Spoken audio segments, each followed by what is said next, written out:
I just finished Amy Rosenberg's book on PR, and the last 3 chapters had lots of great information in it. So let's start off with chapter 10. She talked about 2 main things that I'm going to touch on. The first being SEO and how important that is affecting the whole business, and not just marketing, not just PR. It's really important in so many different ways because it really determines the exposure that your brand gets online. And she gave 3 great ways to impact your SEO. So first of all, she said to build your site to be SEO friendly. And if you don't do this at the very beginning, it could be very expensive to go back and do later, and also really time consuming. So you want to make sure you start off that way. And then second, she said that creating frequent and consistent content is going to drive people to your site and increasing your SEO. So you want to make sure that you are providing that value online so that people will kind of give value back to you and going on your site, and it's going to drive that SEO up. And then lastly, she said that get other websites to write about you, and most likely they'll put a link on there that's going to link the audience back to your site, which is obviously, again, driving more traffic there. So those are 3 really great tips that she gave about SEO. She also talked about winning an award, which is something we don't really think about. Sometimes you'll walk into a restaurant and it'll say Best Restaurant in Pensacola 2025 award.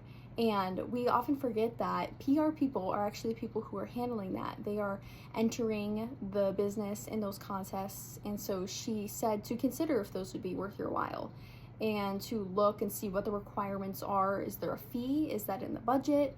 What's the location? Where do we need to be to qualify for this specific contest? So that was a really interesting angle that you don't always think about, and I thought that was really cool.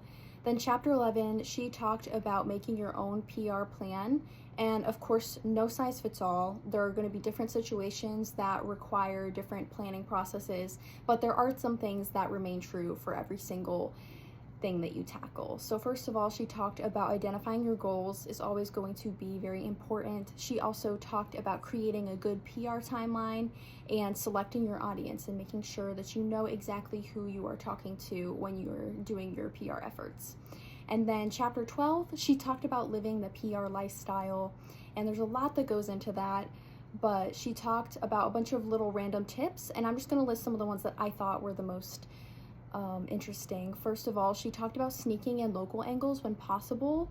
People love to hear about what's going on right where they live, so that's really exciting and a good angle to take. And then she talked about how reading and writing is very important. Obviously, learning how to do that right is going to get you very far. She also talked about connecting with other PR professionals is essential because it's really when you've got that big network, it's going to be so helpful, and you'll be able to do things that you maybe wouldn't have been able to do unless you had those connections. And then she talked about playing offense to prevent bad things from happening so that you don't have to do that crisis management. And she gave some reasons on how to, or some ideas on how to do that.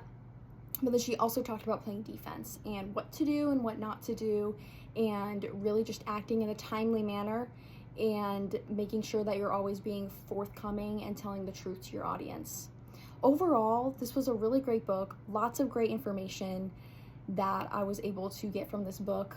And I'm just going to close with a couple of thoughts. First of all, the biggest surprise to me actually came at the end, and it's something that we all know but don't always think about.